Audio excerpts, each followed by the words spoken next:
Welcome to the Reddit Chronicles. Today we will be reading from Today I Effed Up. Our first post is by MDR Iston. Today I effed up as I lost $1,000 by giving in to my esthetician's recommendations. I went to get a facial at this reputable spa I have already been at for the same treatment. Last time the esthetician was new to the team, so she was less intense, but this time I get treated by the head esthetician. Now she's kind and great, but she managed to convince me to upgrade my already $100 facial to a long effect peel that is $300 after taking a look at my face. But she's reassuring me, telling me I just have to do it another time in 6 months and then once a year. So I'm like, great, she must know what she is talking about. After all, she is the head esthetician. Facial goes well. My skin feels hydrated and all. She asks me if I'd like her to bring out the products she recommends and use during the facial. I agree, knowing the prices usually go from $25 to $40. What I was not expecting was each product to cost in the hundreds. She convinced me that I needed them for my daily routine. She walked me to the reception with the 3 products she recommended, and my imbecile young mind fell for it. I bought them, bringing my total to $1,000, and I paid. That's a whole plane ticket. That's literally a fifth of 1 semester at uni. I hate myself. It's too late to get a reimbursement. She is a great saleswoman, I'll give her that. If I could go back in time, I'd twist my ear and pull myself out of that money-sucking spa, I would. I don't have a car, so I guess that's how it feels to get scammed on repairs. I wish I could make that money back. Our next post is by Old Lady Reacts. Today I effed up by body checking a shoplifter. I don't know why I did it. I don't work there. I just heard the employee yelling in the back of the popular national pharmacy chain, "He's here again, he's here again." I look back to see what all the fuss is about and see a guy in all black hoodie, face covered, carrying a big black plastic garbage bag. As the employee, a very tiny older lady, was still yelling her head off, the guy sprinted toward the front door, and where I was standing with my items, it was like those crazy videos you see of people smash and grabbing in stores, but in this case it was just one guy. I'm appalled by people who act like that. It makes me dismayed for the state of the world. And I had had that kind of day, one of those, I wish a mother effer would kind of days. I got bad service in the previous 2 places I was in, one of which was a bank, and wanted to take it out on someone. So I just kinda got in the guy's way, sorta on purpose, and rammed my shoulder into him as he was passing. He fell into the racks between the 2 doors and down onto the floor, got back up and pushed past me, so I grabbed the back of his jacket. Sadly, I couldn't get a good grip and he ran out the door and apparently down the block and boarded a bus. The employees and other shoppers were very nice and repeatedly asked me if I was okay in the store. I totally was. I didn't even fall down or drop my items or anything. But now my back and shoulder are pretty sore and I'm dreading what I'm going to feel like tomorrow. Feels like when you slip and fall on the ice, like your whole body got a huge jolt, which I guess technically it did, but it was totally my fault. I don't know what I was thinking other than, not today, mother effer. Not on my watch. Details. I'm female and 50, but also 5 feet 11 inches and 250 pounds, so not exactly a wilting violet.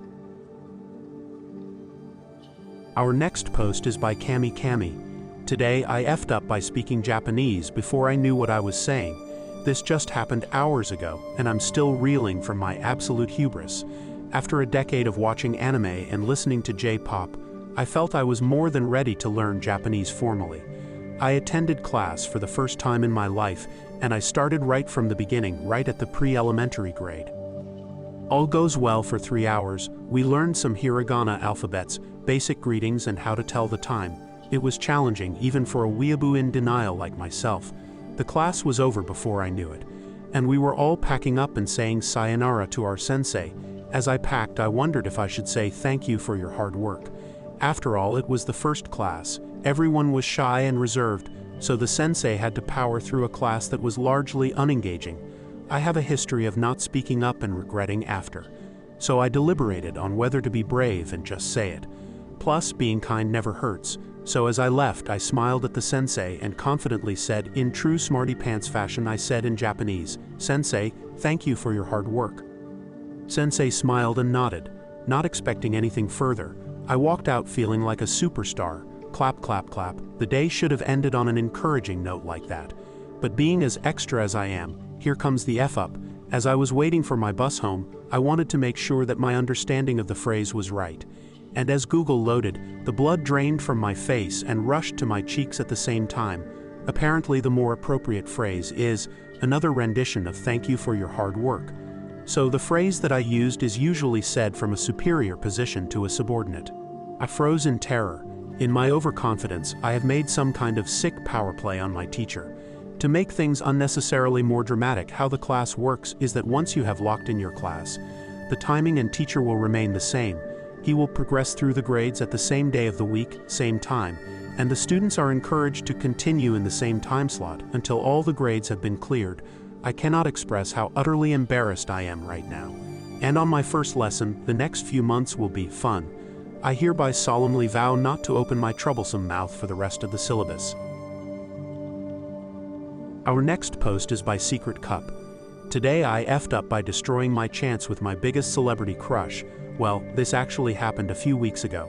I'm not a Redditor, but I was just watching Smosh Pit's latest Reddit stories on YouTube and became aware of this subreddit. So I thought this story would be appropriate for here. It's not that eventful for how long I wrote, but I still want to share it since it was kind of a big deal for me.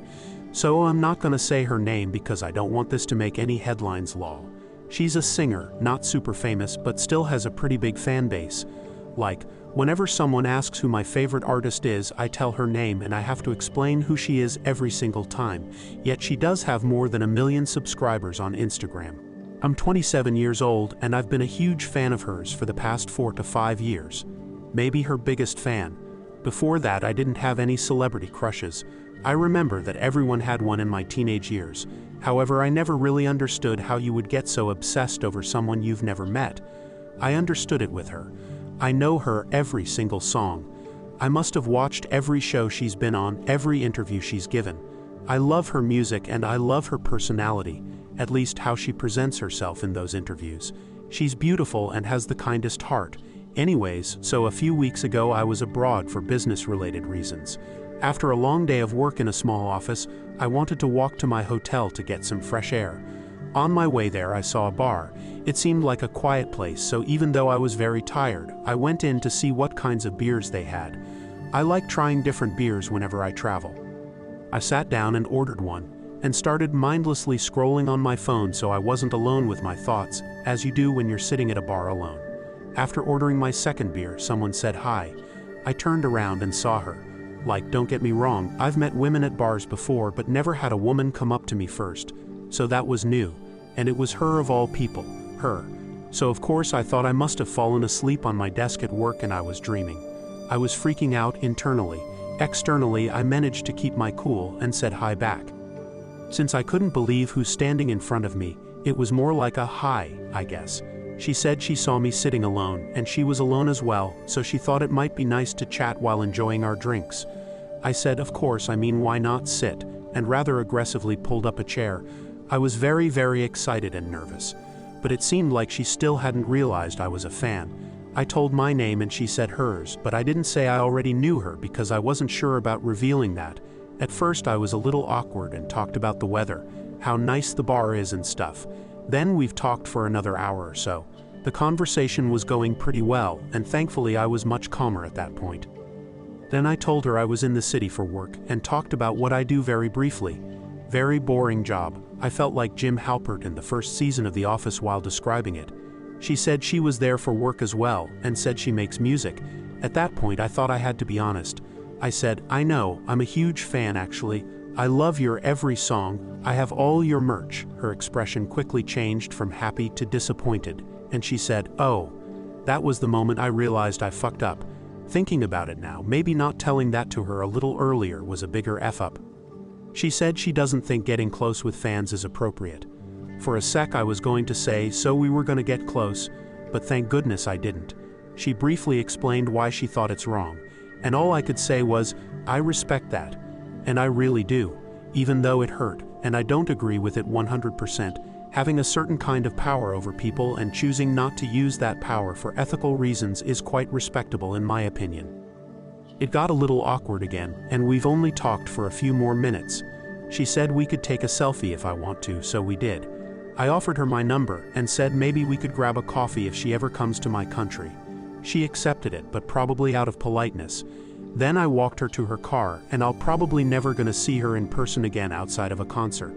I can't stop thinking about how else that night could go, and I'll probably think that for months to come, if not years. But what can you do? It is what it is.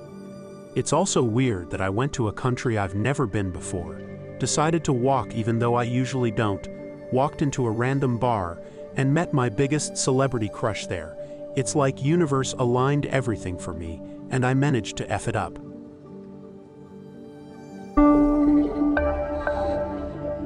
Thank you for listening to the Reddit Chronicles. Follow for more content.